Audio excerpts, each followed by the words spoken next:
Well, mushroom hunting was fairly unsuccessful. I think I'm still a few days early, which is fine. But in the meantime, since it's sunny out, I decided to come mess with this water hole. It is muddy because I just raked all of that nasty wet mess out of there. Sticks, leaves, all kinds of roots. And what you can see now is that little disturbance there is actually clean water coming into here. That's great. That gives me a starting point, and it means I'm on the right track. I put a stick to mark it, and I'm gonna go work on some other parts of the drainage here and see what I can't dig up. But that right there is pretty awesome. All the clear parts is clean water coming in here right now. So we'll see if it fills up and what happens. And this may be my water source, and it's a ways from the camper, but that's what pumps are for. All right, I'll get back to this. Okay, so part 2 of this little water project is clearing out my low spots. I've stopped here because I found a good little drop where I can tell at one point water was coming down here. That's where I started raking out. There's a bunch of rocks here and stuff. Kind of clear a path, and I've gone through with my rake and got most of these. There's some, but you can see where all the rocks are stuck in here, and you can tell where water ran down this at one point. So I've made some pretty good progress so far, probably about 150 feet or so, and that heads down to that water hole that I just cleared out. So it's cool. It's really helpful to have a little spring down there at the bottom. And I'm not exactly surprised to find that as many hills are around me. That's kind of a soup bowl.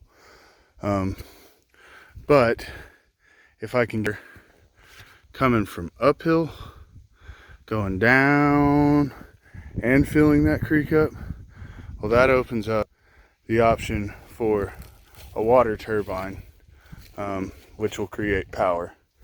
It's kind of a complicated process to explain, but the simple part is you stick a big pipe up here if you have water flowing, and you taper it down, 20 foot of 4-inch, 20 foot of 3-inch, 20 foot of 2-inch, and you taper it down, and what it does is it creates pressure, and then you put it into a jet, and that spins a turbine. Same as wind power works, except for if you have a constant flow of water, you have a constant flow of power, and you actually get more power when it rains. So if you're running off of solar, it kind of offsets. And if you throw wind in the mix, you don't need anything. I'm by no means off grid right now, because I'm in a camper and I had to get out here to get all this stuff started. But I am thinking when I build the cabin, I want to get back here further, maybe even over here.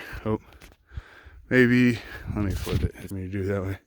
Maybe even over here where it's kind of a level spot and the creek goes through, and then I can do it off grid though. And I won't have to worry about the power company cutting a shitload of trees down or having to deal with anything on that note. If I have some water coming from uphill, I'm gonna be extremely excited, and I'm trying my best not to mess with the environment too much, so I haven't broke out a shovel yet, or a pickaxe.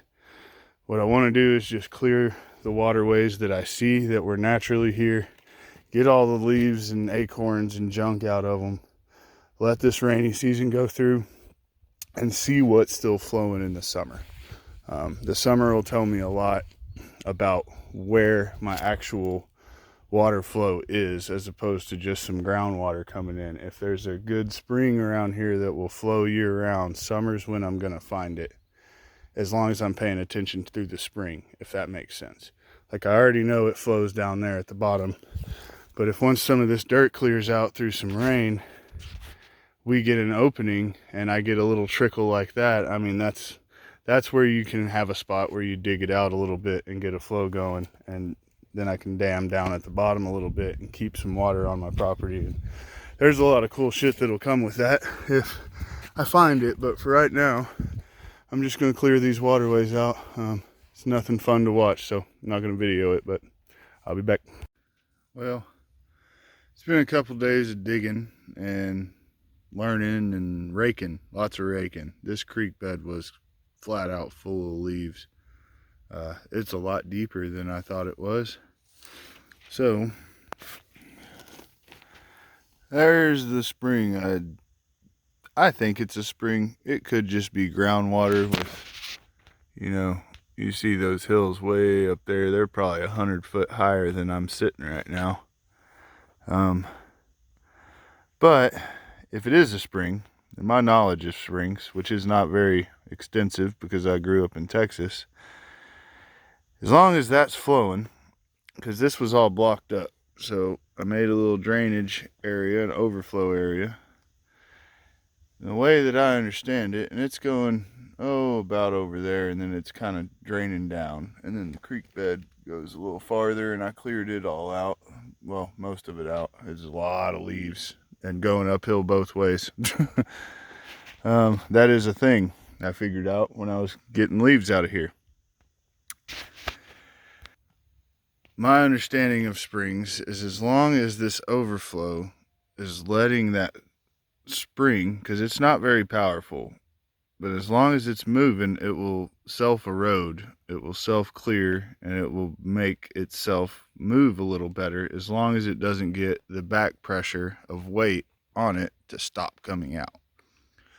That's the way I understand it. I actually haven't even researched that. It's what makes the most sense to me. If the water's coming out of the ground and you get too much weight on top of it, it can't push it out of the way. Same with the leaves. If the leaves are in the way, nothing can move. So there's a nice little trickle just steady coming out. And we've had light rain the last couple nights. I think we're supposed to get some okay rain tonight. I keep hoping for a storm during the day.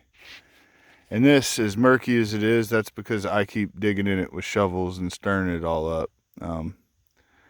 When you let it sit, and when I come out here in the morning, it's crystal clear. Ripple loves to drink out of it. It's cold. I mean, I feel, I've dug around in there with my hands and pulled some big rocks out and tried to get it moving a little better, but the fact that it is moving means that the creek is moving, even if it's just a tiny bit. And like I said, from my understanding of springs, as long as that keeps flowing, it'll get bigger and better, especially as we get rain. The question is going to be this summer when it gets hot and we stop getting rain, is it still going to flow? And I mean, truth is, that's going to make it a little easier on me, because I'll be able to get in there and see where the big rocks are I can pull out of the way. And I'm just kind of blindly shoveling and raking and trying to get a little bit more flow. I don't want to go too far with any of it right now, because right now this is a decent little water source. If I mess around and dig this out way too deep and empty this out and this little spring can't keep up with it, well, then I'm in a different ball game. So I've just kind of been poking. There's a couple other spots. I finally did break out the pickaxe and the shovel and see what I could figure out, but at this juncture, this seems to be my best bet. And that'll all, time will tell, because these creek beds on this property were all so, I mean, we're talking 2 to 4 foot. This one, where I'm sitting, was probably 4 foot deep with leaves and sticks and logs, and just it's been dammed up and covered, and a lot of the leaves have turned into dirt. And once we get one good, what they call a gully washer through here, I'll know a lot more. It'll kind of clear itself out. It'll get rid of a bunch of the leaves and debris, and then it'll also fill the ground up where this spring may flow a little better. So it's kind of a learning curve for me. Growing up for 30 years in Texas, there's not a lot of water to play with, so I'm mostly just trying to get it figured out. But that's where I'm at today. I've got water moving, and it's been moving for 2 days. So if I'd quit stirring it up, it'd be nice and clear and clean. But it's not very deep, and it's not very fast. So we're gonna let nature take its course. I'm hoping it's actually a storm tonight that'll drop a bunch of water on us real quick and move this. But I can't control the weather, so anywho, that's what I got going on.